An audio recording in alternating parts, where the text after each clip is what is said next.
almost like, yeah, you know that little cute bear he be in the little fluffy sheets, a little little snuggle bear.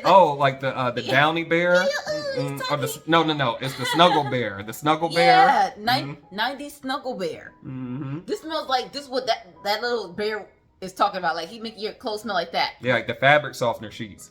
I don't know what the hell that bear made your clothes smell like. What are they trying to tell us? The bear rub his butt on your sheets and it smells like that. Like he's like, oh, yeah, bear on his tummy, and then if you rub your butt or your stomach, maybe you start smelling like that too. I don't know what they was trying to feed us in the 90s, man. Yeah, because you come out like kind of creepy, right? I have some boyfriend. This is Sarah, and I'm Chancellor. Hey, welcome back, guys. Hey, tonight we have a fragrance. We reviewed this fragrance. It was like kind of like I don't even want to say haul. It was a first impressions. When I blind bought this fragrance, of course, I couldn't get a sample, with the Pistachio Khair, and we, of course, want to review it because it's very popular right now. It's on pre-order and Aroma Concepts, and I guess it's a little hard to get your hands on it, so that you're ready and prepared to, throw bows and uppercut people to get your own bottle. We figured we would do a review, give you more insights since we had it for a bit now. Stay tuned, guys. Stay tuned.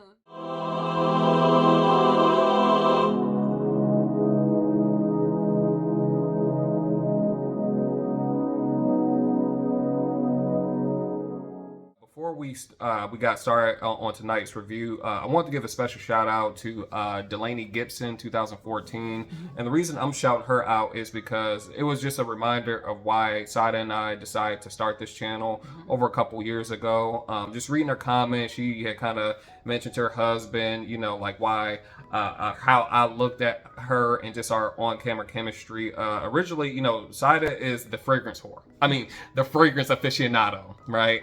And really, my role was, I've always had appreciation for fragrance, but this is really Sada's baby. This is her passion, and I want to support her in it by just giving a male's point of view. So we're reviewing together as a unit, as male and female, but also as fiance now. So I want to give a special shout out to Delaney. Thank you so much for that feedback, and we hope to keep going strong. I really loved your comment. It gave us a really big smile that day. And it was great too because you kind of got the concept, right? It was something you shared with your husband, because what we want to bring to the fragrance community was we noticed that when we see reviews, one, you don't really get consistent male-female reviews, especially not black male and female, let's be honest. And then you don't get, and then there's also a different type of a communication sometimes when it is that way. I'm just gonna say it like that. And this is a real thing. Chancellor and I have been together a long time. I know probably a lot of people think, oh, they're so bubbly, so they've probably been together 2 weeks. No, not the case. Try our whole adult life. So that probably shock some of you guys, but that just let you know the on-camera chemistry is real, and we're happy you appreciate what we bring to the table. Let's get into Khair. I want to say it for Pistachio Khair. So the thing with this fragrance, I like when I was looking at Aroma Concepts, of course the notes look great, and I saw someone who actually posted it on social media. It wasn't really popular at the time. I think it might have been Vegas Scents. I think he mentioned that this was available and that it may be a dupe for Kayali's Pistachio Gelato fragrance. Now, this is no shade to the Kayali house, but I think she has some really good concepts with her fragrances. But quite frankly, I'm usually not drawn to her fragrances in the sense of when I go to Sephora to smell them, I smell them, they do smell good. I'm like, oh, smell good when you first spray. But the longevity on me, I'll just say that, is not too great. And quite frankly, sometimes the consistency of the fragrance, I call it kind of thin.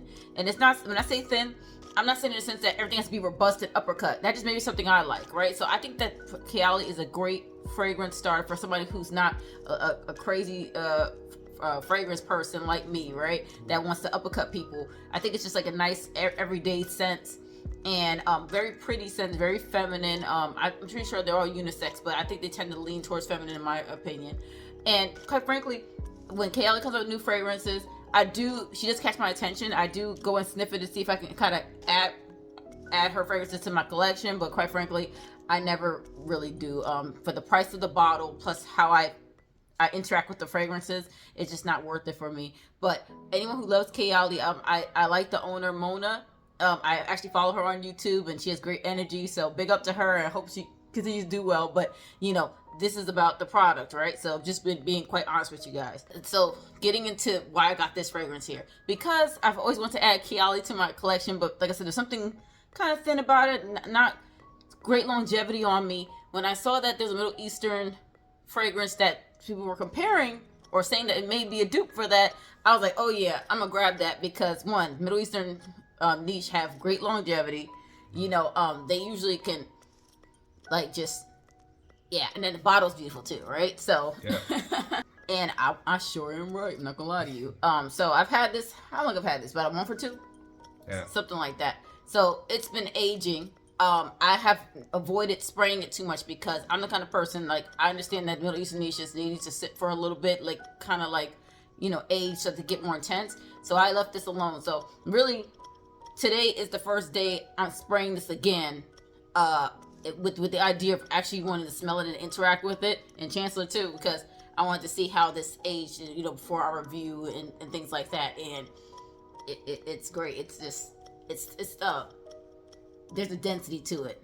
There's a stableness to it, and let's get into the scent, right? Chancellor, you tell us what you kind of get with this. Well, in our previous review, I was getting more of a sweet, clean sort of fragrance. Yep. It was lots of fruits, kind of nondescript. I couldn't pick out like the different fruits that's in there, because there's a lot of them. Some of the cotton candy, some of the marshmallow. There's definitely a gourmand, right? It's a gourmand, sweet, creamy, rich smelling fragrance to me. And I think it leans more, it's supposed to be unisex, but I personally think it leans more feminine. But it's like, me personally, as I said in the previous review on this, on the right day, probably in the spring or summer, I would give this a whirl. Projection, performance, everything, A1. But yeah, I think this is I can't miss. So I'll tell you what I get with this fragrance. So initial blast, when I initially received the bottle, Chancellor's right, this smelled really fruity. I wasn't expecting that. When I say fruity, I'm not talking about like Kir fruity or anything like that. What I mean, so it has notes of pear in there, and it has bergamot. And you got this blast of freshness and like a light, clean scent, and it almost clean, musky with the fruits, and a slight sweet to it. Slight sweet, whipped creamy something to it. Yeah, that part. Am I getting pistachio per se? Now I can get an impression or a hint of pistachio. Because I eat pistachios but it's not in your face. It's not, you're not gonna smell nutty or nothing like that. I would say with this fragrance now that has aged a bit, it is sweeter. It's sweeter. It's denser. It's not as okay. No, on initial blast you get a lot of get on my nose. Bergamot and pear. That's what I get, and a very clean, musky smell, almost like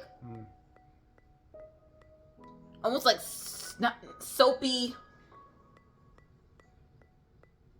I won't say soapy, almost laundry detergent like. Yeah. I agree. Initially, and then this side dry down. This side. It's still like clean because it's not heavy and oppressive. I can see you being aware of this in the summer and the spring, all year round, 4 seasons. I'm getting some. I really like the opening, yeah. I'm getting more of a during the dry down on this wrist. I'm getting like a slight hint of musk and something musky. Yeah, just something like really smooth. It really like brings a little bit of woodsy. A little bit of that masculine sort of appeal to it, but I still think it. I think a man could definitely wear this. But it leans more feminine, like no doubt about it. But it with some of those musky and woodsy notes, like it definitely does give a little bit more nuance. Let's go ahead and get to those. There's a lot of notes in here, so just so that everybody has an overview of. So we told you what we smell, so we pretty much are getting on the initial opening, bright. Bergamot, pear, like a fruity, almost laundry detergent kind of set, and it starts to dry down, and so you start getting more of the richer. You're getting a woodsy, musky, sweet, but not overly sweet. So that the laundry detergent scent has gone away. or feel that clean laundry feel has gone away. On the side, this still in that stage of really, really clean smelling. On the side, I would say it's hazelnutty, pistachio, whipped creamy. And this is like fluffy on this side. It's really fluffy. For sure. Fluffy and clean. All right, so notes are Italian bergamot, pistachio gelato. So that gives you the idea of pistachio. It's not the dry actual nuts. It's like the cooling gelato. Gelatos are very dense, denser than ice cream if you're not familiar with them. So there's a density to it, but there's also like a light, fluffy airiness to it. Almost like frozen whipped cream or something like that, right? like hazelnut, sweet rum, cardamom. No, at no point am I getting a rum or a booziness, but if I try really hard, I could sense it. But it's nothing that's gonna be boozy in your face, like you smelling like you're drinking on a job. I don't know. Geranium, white peony, muguet, which is lily of the valley. I'm getting in lily of the valley, especially on the first spray. Yeah, I'm definitely getting lily of the valley. That clean soapiness, probably with the laundry detergent scents I was getting. Jasmine, jasmine, raspberry, white peach, pear, whipped cream, marshmallow, cotton candy, Turkish delight accord, Turkish delight. Very sugary, sweet, sticky, but usually flavored to be with rose, right? Traditionally, with powdered sugar on it, just in case you cocoa or cacao. No, I think it's cocoa. Cedarwood, sandalwood, and tonka. Got some soft woods in there. Yeah, very, very pleasant. It's just getting better with time, and I'm really happy to have it. I don't care to. I think I actually did smell this fragrance, not I recall, when I was in Sephora at one point. But when I say think, what does that tell you? I love fragrances, right? So that means like, I not this fragrance. I meant the original one. That means that it's honestly it was nothing for me to remember, nothing for me to chase. But this one is not the favorite in my collection. I'm just happy to have it because it was affordable. I love the bottle. And I have like a version of that kind of scent profile now. So I would say for me, this is fully worth it. I really enjoy this one. I'm happy to have it in my collection. What would you say on the performance bit? Like rating it out of a 10, what would you give it? So initially it was very fleeting. Now that it's starting to age, I would say longevity. It's skin set pretty close to your skin. But it's an intimate fragrance. It's not going to be overwhelming. I think you can easily wear it in the office. Easily wear it in warmer weather. It's not gonna overpower you. I think people are just gonna think you smell pleasant. What do you think? I would agree. Y'all know how I like to use my skintimate, vocabulary when I talk about fragrances, and this definitely falls into that category. Like I said, it's a light gourmand, to be worn in the spring and summer months, or like if you're in air-conditioned environments inside of a building where you're working most of the time. I mean, you can't go wrong with this one. Like, have you tried pistachio? Hair. There you go, hair. All right, have you tried pistachio hair? Let us know. Are you enjoying it? I've seen some people who actually left comments on my previous video when I mentioned the unboxing when I smelled this for the first time, blind buy, and they were like, "Oh, I love it. I enjoy the original one." So, and then there's also one by Lattafa too. That's out. That's a really cool bottle. Will I get that one? No, because I got this one. I'm not gonna sit up there. I'm not in love with the fragrance like that where I want to keep trying all types of different bottles. But like if you have it, let me know what you think about that scent. And let you know. I mean, if you're a guy and you're wearing this, a girl wearing it, a baby and wearing it, a cat. Yeah. All right, guys. So until next time, we'll see you guys in the next video. All right. Bye. Bye, guys.